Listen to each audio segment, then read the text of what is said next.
welcome to another episode of Standing 8. I'm Paul Fitzgerald and I'm joined by my co-host, three-time World Champion and Boxing Hall of Famer Jeff Fennick. Great to be here, Paul. And the voice of Australian boxing, Ben Damon. G'day, Paul. Good to be here, mates. Our guest today is Troy Coward. Troy, great to have you along with us. Now, for a bit of background on who you are, you're an Australian actor. You've had a lot of roles, really successful lifetime in that industry, but you've got a fascinating story to tell. I guess for some background on why you're here, how do you know Jeff? Jeez, I've known Jeff for 14 years, 15 years. Well, we met in Perth a long time ago, but one of the reasons why that I really wanted to do this, Ben and Paul, is that I've seen this huge story on the current affair, and it was a crazy story. And all of a sudden, the more I'm delving into it and looking and listening, and then I hear Troy Coward, who a friend of mine who I knew, and just the story doesn't sit well with me. It's an Aussie who's worked his backside off, here and abroad, and accumulated enough money to buy a property, and he rents his property out, and the rest will be the story to tell tonight. But it's crazy. I just think that he needs help. I mean, wow, the circumstances that we're going to hear today are quite unbelievable, and I think that every Aussie out there is going to be, supporting you, Troy. I mean, I know we've already had millions of people that have viewed you on a current affair and on Facebook and Instagram, but I think hopefully after the podcast something will get done and we'll find justice for you. Yeah, look, I appreciate you having me here. Yeah, it's good. We'll take us back to 2013. What was going on in your life and how did this all begin? Life was good. Successful business, doing a bit of property development, and acting was kicking off and all that sort of stuff. I'd leased a property to someone, and it ended up getting subleased from him to someone else. And then, unfortunately, I couldn't get the bloke out of the place, and it's just everything turned pretty south pretty quick. And unfortunately, after months of trying to get him out of the place, we basically ended up going there, knocking on the door, and someone else answered the door, and it was just a right nightmare. That guy ended up being the guy that murdered and chopped up this bloke, and unfortunately... That was in your property? Yeah, so, I'd basically had it leased to him, and after it being subleased, it was just property in East Perth in the city. It just all went pear-shaped, really. So the fellow subleasing it was Stephen Cookson, and as it turned out, he was brutally murdered and chopped up in the apartment, and surveillance footage later showed that. It became a pretty big story, that murder, because of how the body turned up as well in Perth. Yeah, it did. It was one of the most horrific murder cases, I guess, in WA history. He got chopped up into 6 pieces, and his head was found, I think, by an 11-year-old girl at Rottnest Island. And I think that was the only reason why the police were managing to find out that it was Stephen Cookson. He'd apparently had his 2 front teeth knocked out from a horse. He was into horse gambling or something. And they traced it back to the property, and they'd had CCTV footage of him going in the place with Aaron Carlino, which was the guy who murdered him, but didn't have him coming out. So just talk us through that for a second. So you were trying to get Stephen Cookson out of the property. Yep. You've turned up at the property that day to get the keys off Stephen Cookson. Yep. And there was a group of guys there, which turned out to be Aaron Carlino, one of the murderers. And they were actually taking out, garbage bags with Stephen Cookson's body in it, unbeknownst to yourself. Yeah. Yeah, so about 6 weeks prior, I'd had conversations with Stephen. He'd owed me thousands of dollars rent and everything. I went and confronted him about it, and I'd messaged the guy that I'd originally leased it to. He then showed Stephen Cookson these text messages saying, "You've got to get this guy out of the place." He rang me, threatening to shoot me and all sorts of crazy stuff. Tell us what he said, Jim.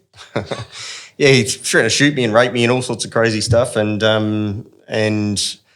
so then I had no idea, who this guy really truly was. And basically, so it was a pretty tense few weeks in lead up. A couple of weeks gone past, and he rang me back and said, "Look, I'm going to do the right thing. I'm going to move out of the property." I said, "Look, I don't care about the money. I just want you to move out so I can sell the property. I want to renovate it. and get rid of it. So I'd gone there we'd organised a day and a time to go there, and I went there to collect the keys, knocked on the door, some other bloke answered but spoke through the door, and basically just said, I said, look, it's Troy, I'm the landlord, I'm here to collect the keys. He said, look,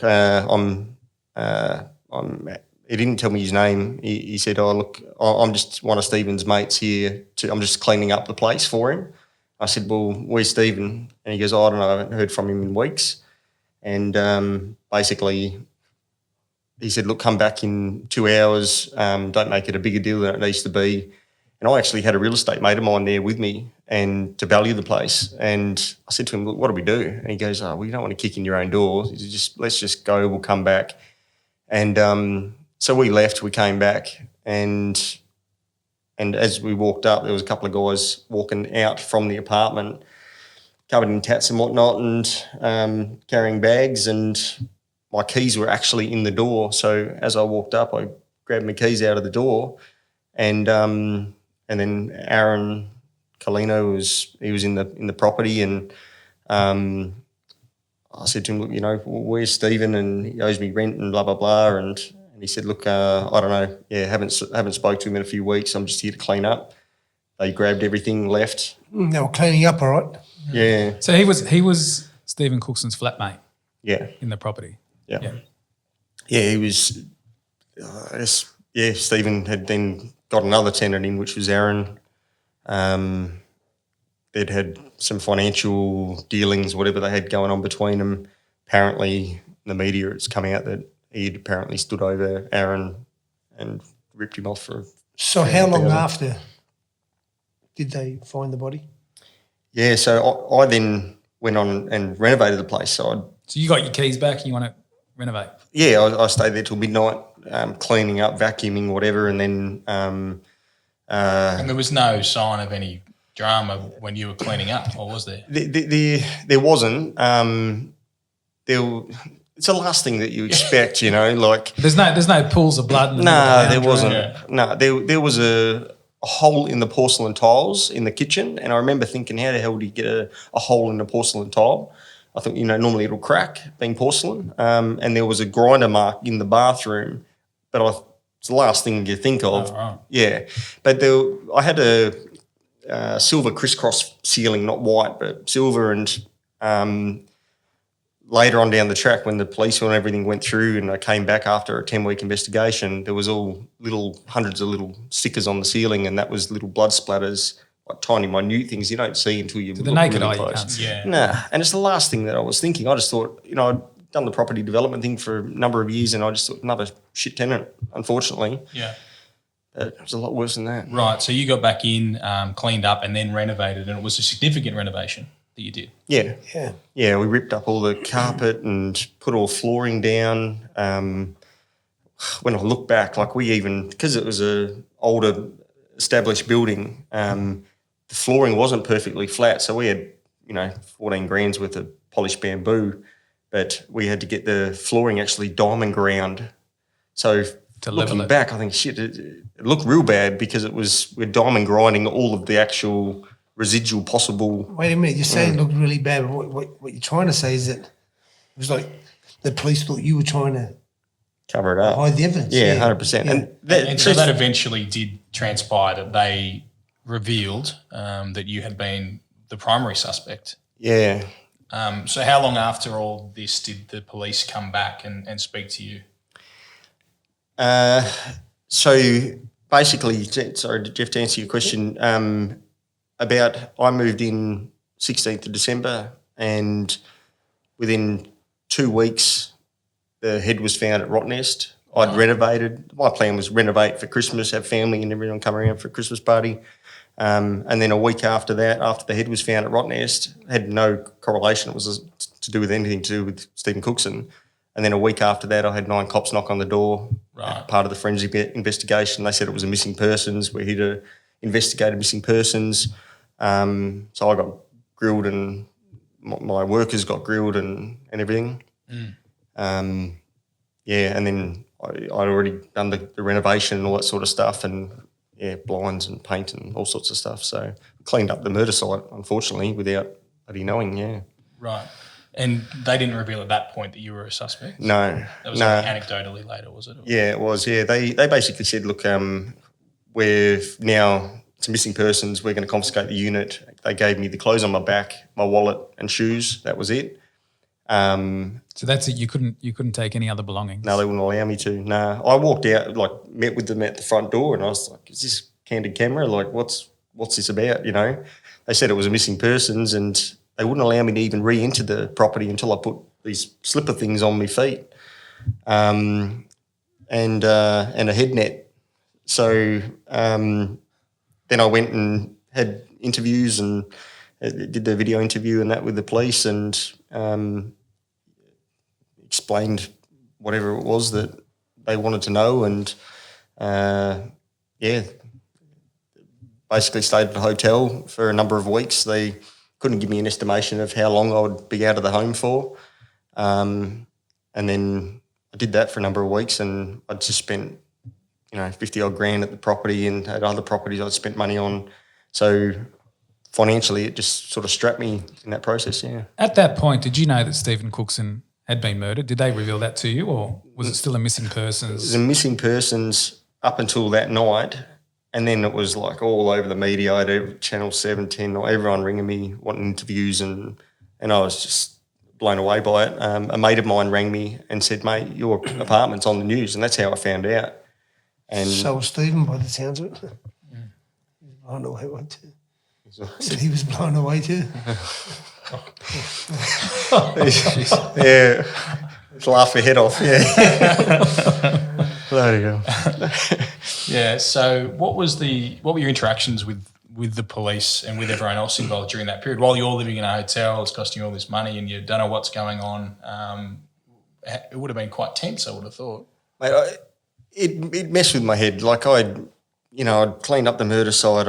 He'd owed me thousands of dollars. He'd threatened my life. It doesn't look any worse. Yeah. So I genuinely thought I was being set up for it, and that's what messed with my head about the whole process the most. When I first got interviewed, I said to the cop, I said, "How long have you been a cop?" And he goes, 35 years. I said, "Great, they've got the right guy for the job," because I can tell you now, like I'm not stupid. I know how this looks, but I've got nothing to do with any of it.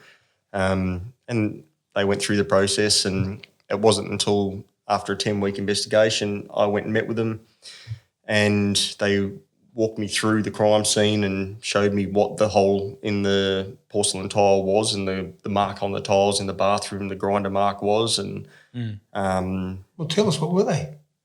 well, yeah, the bullet hole was the hole in the actual porcelain tile. The grinder mark was where Aaron had dragged him into the bathroom and cut him up with a grinder, basically, and flushed stuff down the toilet. And so there was all like amino black and luminol, these crystal violet, these chemicals that convert colours from, say, grey to black or whatever it is when it's contaminated with blood. And so they walked me through that process and said, "Look, you don't have to be a rocket scientist to figure out that this is what's transpired in the apartment."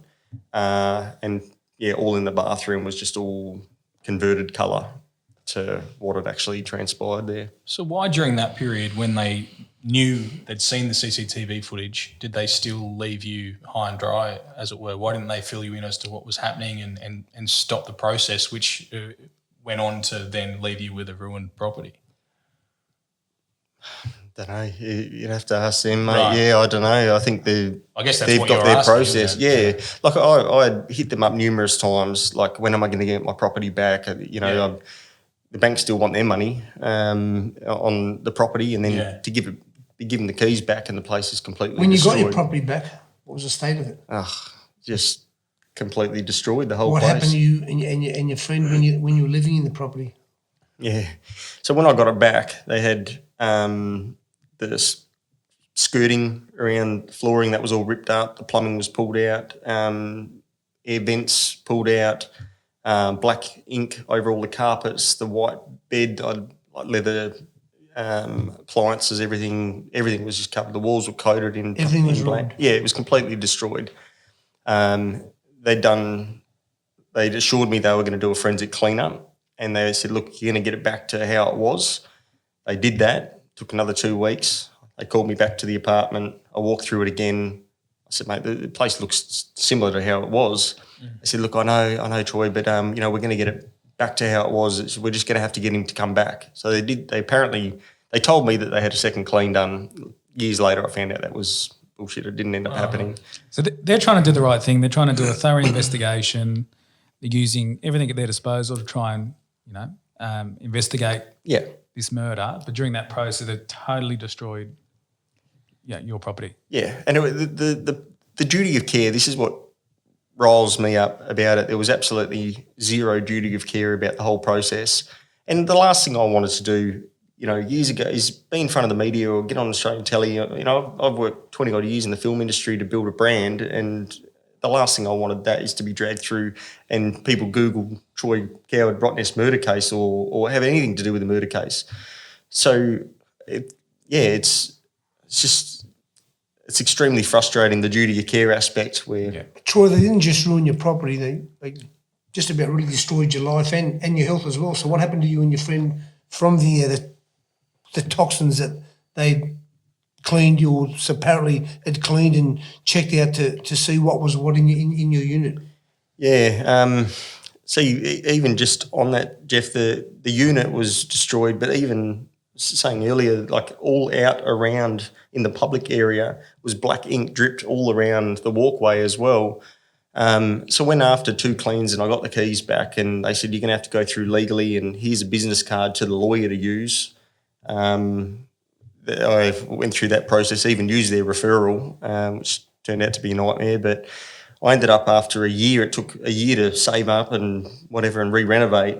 In that process, I moved in and I got a housemate to move in with me, and he was coughing up blood. I had blood in places blokes shouldn't have blood, and eye irritation and rashes and all sorts of stuff going on. From what?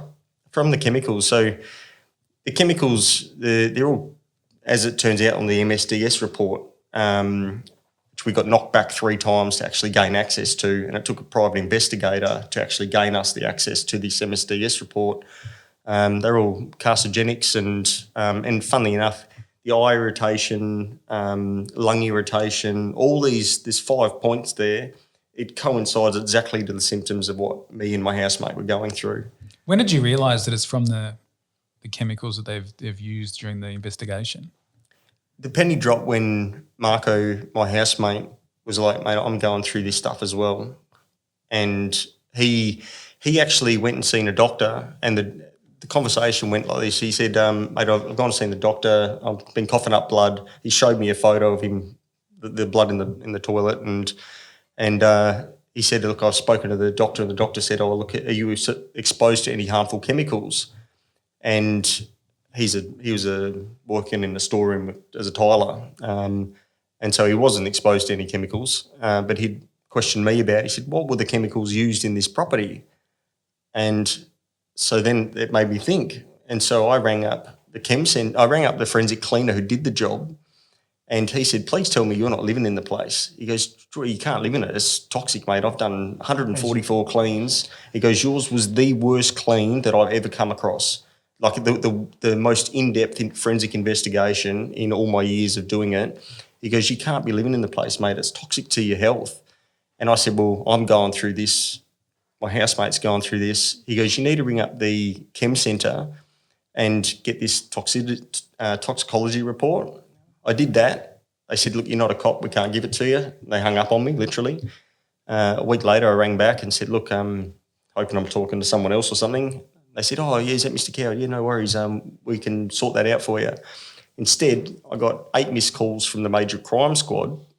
No MSDS report came through, but I got 8 missed calls from Major Crime wanting an urgent meeting. Oh, who do you got some issues, health issues? I met with them. I spoke to the lawyer, met with them. We walked through basically what had gone on and everything. They assured me, they said, look, we've got a toxicologist here as part of the, police union or whatnot. The chemicals aren't harmful, I can assure you that, blah, blah, blah. They said, look, we've actually got a written out signed document to cover all the flooring at about 20 odd grand. I said, well, shit, that would have been handy, 2.5 years ago. Because I got told I couldn't actually lodge anything until the guy had been charged. Right. So that's what took that window of 2.5 years. So when he did get charged, the lawyers, I actioned it, we got it lodged, and then it ended up getting rejected on the basis that it wasn't done in malice. They said it was part of their standard job. We've destroyed the place, but unfortunately, that's crazy. Unfortunately, it was part of our job. Ben, that's why I want this story just to be heard and told, because I just think, how crazy is that? I mean, anybody, whether it be me, you worked all your life just to do something, and we throw taxpayers' money away much cheaper than helping somebody that deserves it. I mean, it's just, I really it doesn't sit well with me, and even speaking to Troy today, it doesn't sit well with me today. And hopefully, hopefully something will happen in the not too distant future, because something has to happen. Something's got to be done. This is terrible. Yeah. Worth pointing out that the fella's flatmate's doing 20-something years for the murder. Yeah. Obviously, they found you were not a suspect any further at that point. But what is the extent of your health dramas out of this? Have you had further tests? Do you know exactly how bad things are, or you still aren't sure?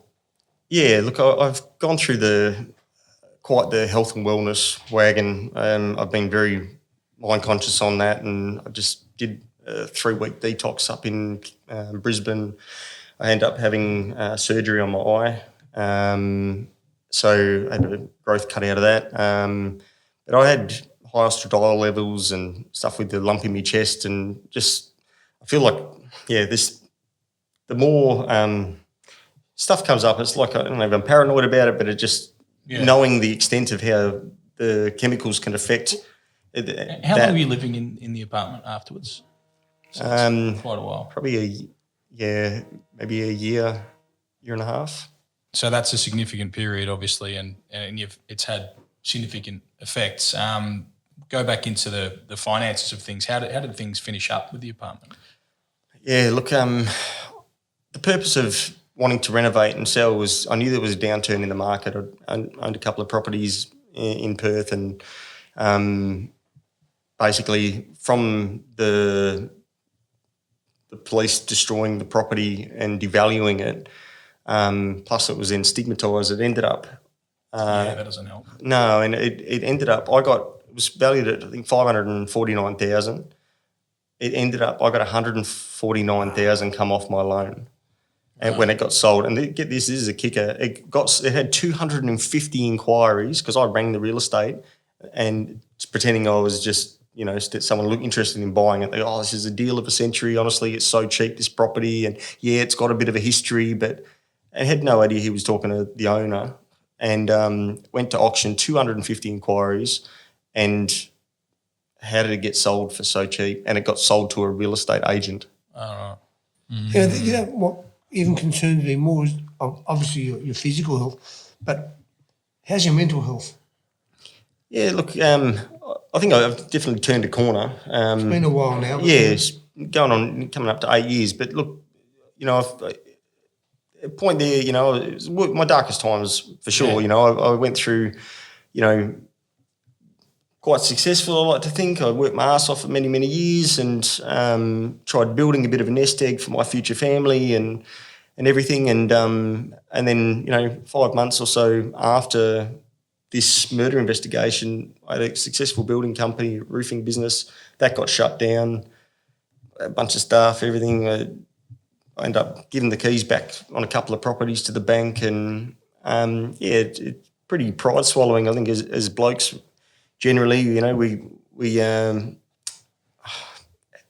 our self-worth is what we've got, maybe it's a bit ego-driven or whatnot, but, as a provider or looking after your partner. And so when you work so much to gain so much, and then it's gone from... You haven't found a law firm or somebody that would come on board and do something, like if they're successful? Because I can't believe this can't be a successful win at court. You've done nothing wrong. So where are we at, Troy? 8 years down the track, there's still no No settlement at all. progress, Nothing. Yeah. So this is the kicker. The cops give me a business card to a law firm.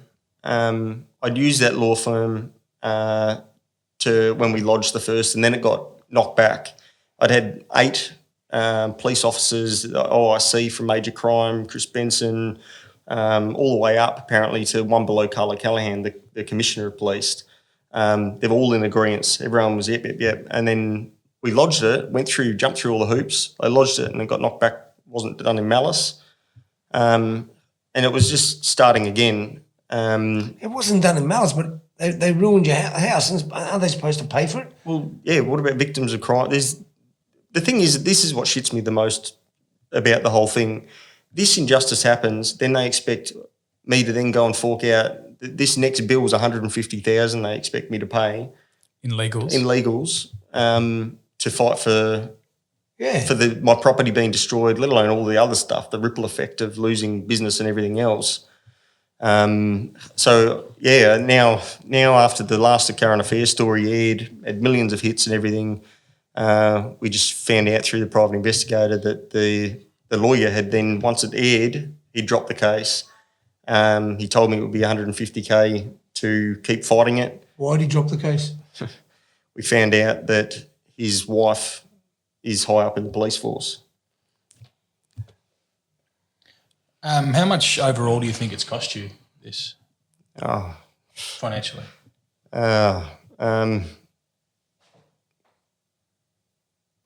If we work out what my business was doing and everything else, and that ripple effect of properties, Let's forget about the business. Just your property and stuff.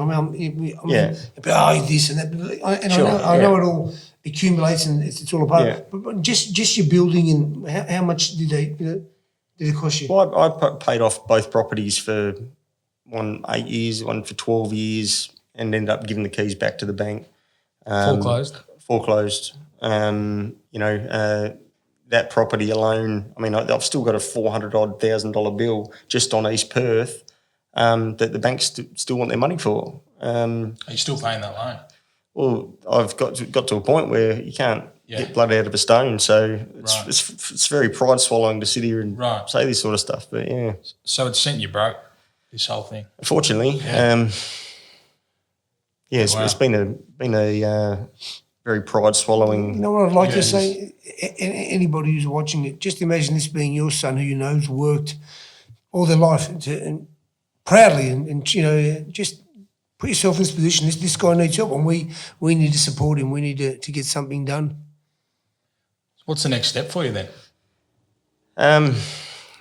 Firstly, thanks, Jeff. I really appreciate that, mate. The next step, I guess, just chin down, keep squeaking. I'm a bit of a stubborn bastard, and I don't want to roll over for this whole injustice. So, I'll keep fighting until I can't fight anymore. But ideally, I'm hoping now, sort of airing the laundry out on all this, that I hope Australia gets behind and supports us with it. And I've got a lawyer that's sort of putting stuff together in Perth, but hoping that we get someone like Malcolm McCusker or a big lawyer that takes it on pro bono and get I guess compensation for it. Yeah, You want some justice? yeah. It's cost me well over $1 million. It's cost me everything.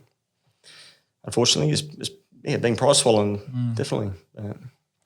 Yeah, it's an incredible story.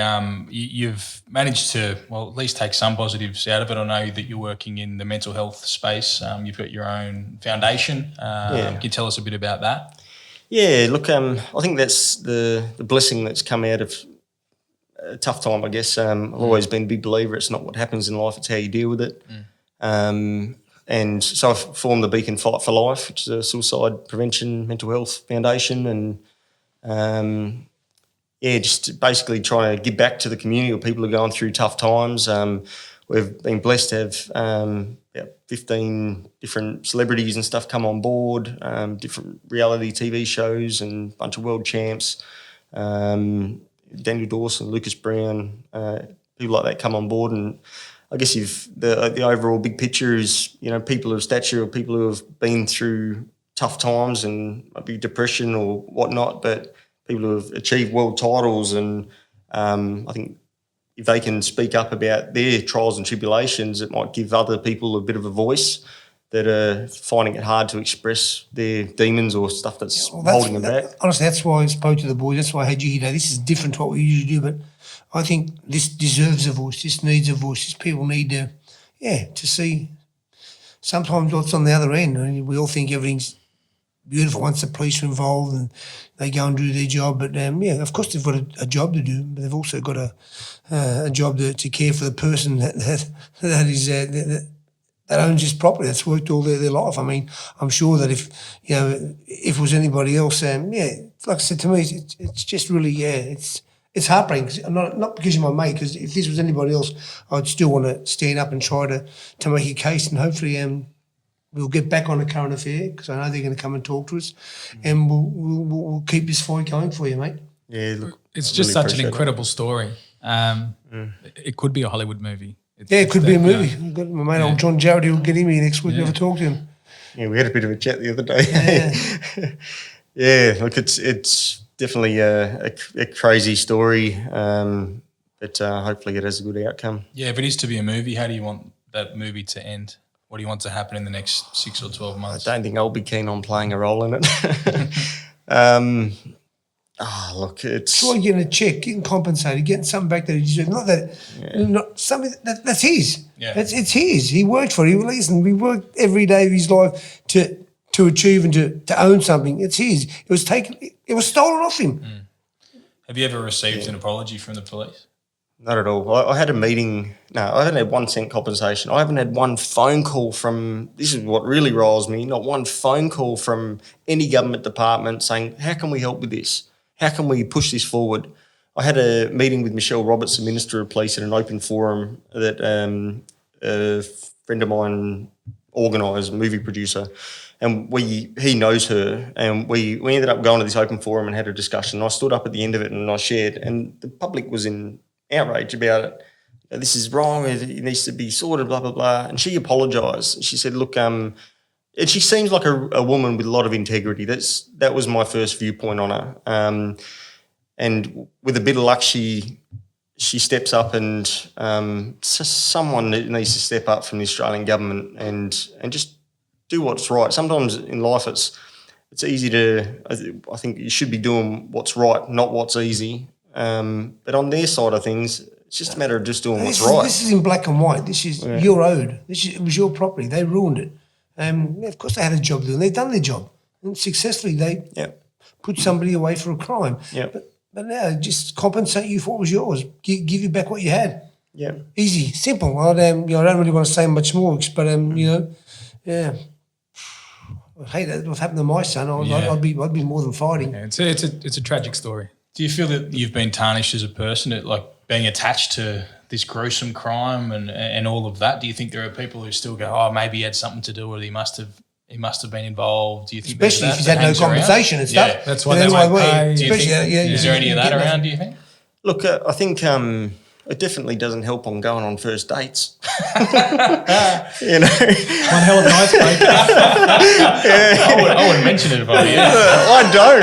But they jump on Google. I swear to God. Yeah, right. It happened You've got to change name like someone else, don't you?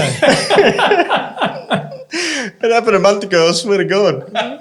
She goes, look, I just wanted to have a conversation with you about this. Yeah. I Googled you. I said, how'd you Google me? You didn't know my last name, after a first date. And then she's like, oh, it's Troy, actor, Perth, and boom, it come up. Yeah. And then she was like, oh, I just wanted to explore this. My family's starting to stress. And I was like, oh, God. But yeah, to answer that, Troy Stevenson. Troy Stevenson. No, it's a different name. Yeah. So I don't know. I think with the film acting and all that sort of stuff, I don't think it's a good thing, No. Because as actors, you're your own brand, and if you're marketing a BMW or a brand, it does. It detracts from that. So it definitely hasn't done me any favours, and that was a big reason why I didn't want to go to the media and everything originally when everyone was hounding me for stories. But you've been left without a choice. I've been pushed into a corner. We've had you for one reason, so hopefully we can again, whoever's listening out there, and anybody wants to help this guy, he certainly needs help. And We'll go on a date with him. yeah, we can organise that as well. But Could be a new show. yeah, let's just hope something happens from here today. Yeah. Yeah. Good luck, Troy. Yeah, I Great appreciate having it. you, mate. Jeff. Thank you. Yeah, thanks, mate. Thanks, Good luck, mate. guys. Thanks for coming on. Yeah, really appreciate it. And don't forget to subscribe, Standing 8, YouTube, Apple Podcasts, and Spotify.